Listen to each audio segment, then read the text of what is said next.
Alors, j'aimerais revenir avec vous sur ce rapport choc, ce document de 107 pages qui a été remis au président du groupe LR au Sénat. Il a été dirigé sous la direction de la sénatrice Jacqueline Eustache-Brinio.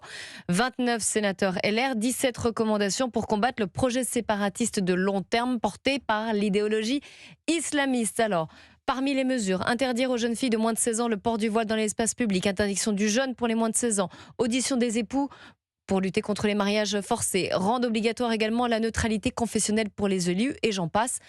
Un rapport, mais un de plus, finalement.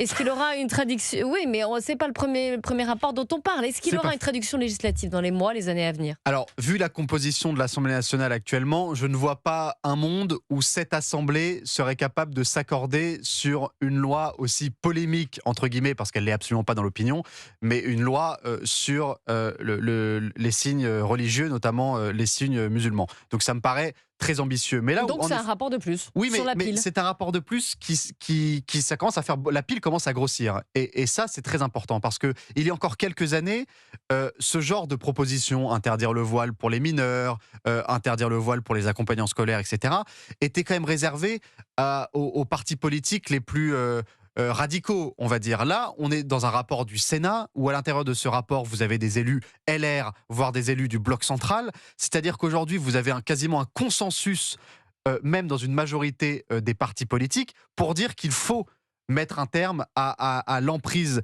des mouvements islamistes dans notre pays. Ça, pour moi, c'est quand même une révolution. Écoutez, Jacqueline Eustache-Brinio, qui a dirigé donc ce rapport, elle était sur CNews ce matin.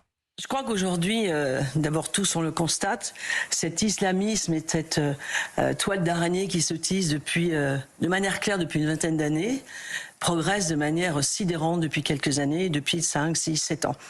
Et je pense que si les Français et les élus français ne prennent pas conscience que nous allons fondamentalement changer nos règles de vie, nos règles de rapport aux autres, avec cette religion qui est l'islam, c'est clair que nous allons droit vers un pays où les gens ne vivront plus les uns avec les autres, mais les uns à côté des autres, en s'ignorant et, pour certains, à vouloir nous imposer des règles que nous ne voulons pas. Et nous ne pouvons pas accepter ça.